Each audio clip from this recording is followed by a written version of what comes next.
आज के लेक्चर में स्टार्ट करते हैं ट्रिपलेट कार्बिन।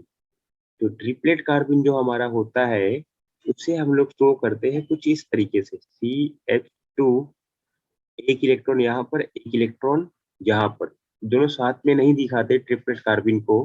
मैं इसके पीछे का रीजन बताऊंगा। चलो, तो सेकंड बात ये होती है कि जो ट्रिपलेट कार्बिन होता है, जो उसका जो हाइब्रिडाइजेशन होता है वो आपका होता है sp, होता है sp। ओके, चलो कैसे, अब उसके पीछे का रीजन देखते हैं कि कैसे इसका हाइब्रिडाइजेशन sp होता है। तो यहाँ पर मैं सबसे पहले कार्बन का एटॉमिक नंबर की बात करूंगा तो 6 होता है।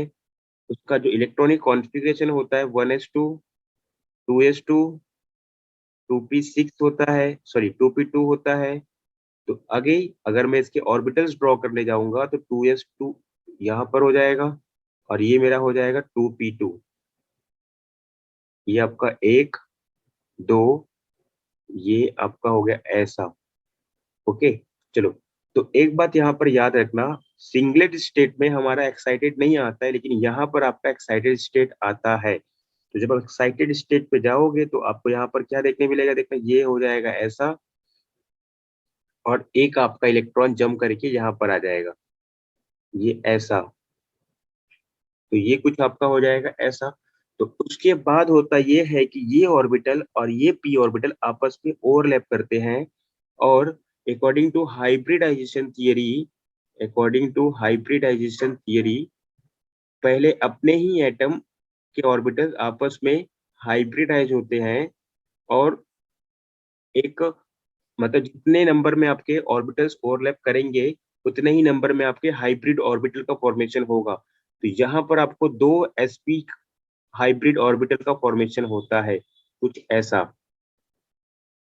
ये हो गया आपका ऐसा, और ये आपके पास दो p बचे हैं, ये एक यहाँ पर, एक ये आपका हो गया sp, ये आपका हो गया sp।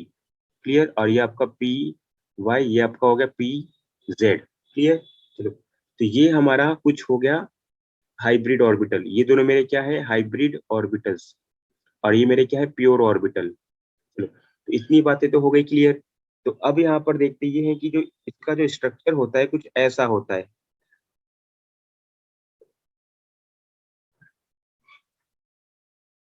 ओके, तो देखो sp, यहाँ पर एक इलेक्ट्रॉन है, एक यहाँ पर इलेक्ट्रॉन है। ओके, और आपके पास दो दो क्या है, मेरे p ऑर्बिटल है एक एक ऐसे, मतलब तो इनमें क्या है, एक है, एक इनमें क्या है, एक है। ओके, देखो, अब यहाँ पर जो दो हाइड्रोजन भी तो है, तो हाइड्रोजन के जो ऑर्बिटल होंगे एस वाले, वो यहाँ पर आ जाएंगे, इसके साथ ओवरलैप करेंगे हाइड्रोजन के, और यहाँ पर भी आपका हाइड्रोजन का आ जाएगा, ये आपके हाइड्रोजन के हो गए। ओके, चलो, तो अब यहाँ पर देखना, ये आपको देखने से ये लिखता होगा कि ये यहाँ पर अनपेयर्ड इलेक्ट्रॉन है।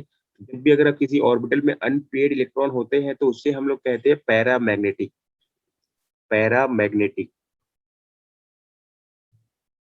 और दूसरी बात ये होती है, और ये हो जाएगा आपका लीनियर, ये आपका हो जाएगा लीनियर। ओके, चलो, तो आगे ये देखते हैं कि यहाँ पर देखो लोन पेयर कितने हैं। तो यहाँ पर अगर आप देखोगे तो एक भी लोन पेयर आपको दिखने नहीं मिलेंगे। ओके, यहाँ पर एक भी लोन पेयर आपको नहीं दिखने मिलने वाले हैं। दूसरी बात ये होती है, ये आपका हंट, हाँ, ये आपका हंट्स रूल फॉलो करता है। ट्रिपलेट कार्बन जो आपका होता है हंट्स रूल फॉलो करता है। और आगे की बात ये होती है कि इसे हम लोग कोल्ड मिथिलीन भी कहते हैं।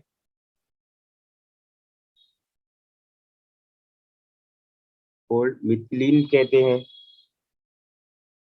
ओके, लो, तो ये कुछ बातें थी ट्रिपलेट कार्बिन को लेके। और एक लास्ट पॉइंट जो हमारा था, इसे ट्रिपलेट क्यों कहते हैं, तो देखो यहाँ पर अगर मैं बात करूँ इसके स्पिन स्टेट की, तो अगर इसका मैं स्पिन स्टेट निकालूं तो देखो कैसे होगा, 2s+1।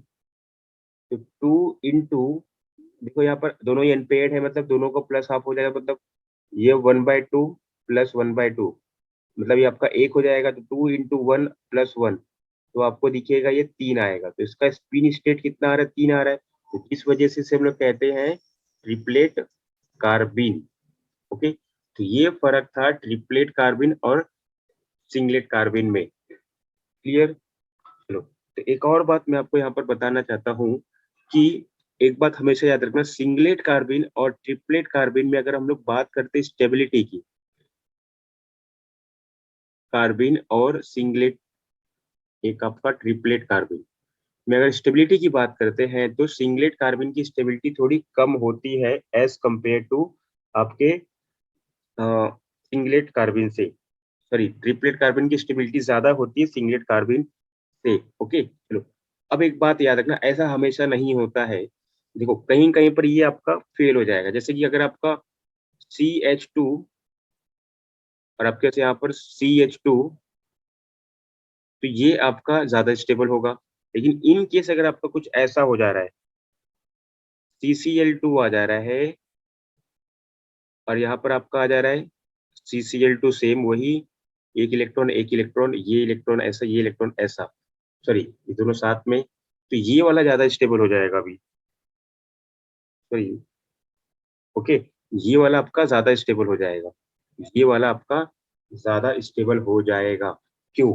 देखो इसके पीछे का रीजन क्या है, इसके पीछे का ये रीजन है कि हाइड्रोजन के पास कोई भी एक्स्ट्रा इलेक्ट्रॉन नहीं था, लेकिन Cl के पास हमारे पास क्या होता है, एक इसके p ऑर्बिटल में इलेक्ट्रॉन या फिर हाँ, इलेक्ट्रॉन पेयर होते हैं। ओके, इलेक्ट्रॉन पेयर होने की वजह से कि जो कार्बन के पास वैकेंट ऑर्बिटल होता है, हम लोग ने देखा था इसके पास एक p ऑर्बिटल वैकेंट होता है, तो वो क्या करता है, Cl बैक बॉन्डिंग के थ्रू उसमें इलेक्ट्रॉन सेंड करता है, और सेंड करने से इसकी स्टेबिलिटी क्या हो जाती है, बढ़ जाती है। तो ये रीजन होता है आपका सिंगलेट कार्बन की स्टेबिलिटी का। ओके, तो ये बात हमेशा याद रखना। तो मिलते हैं अगले लेक्चर में नए वीडियो के साथ।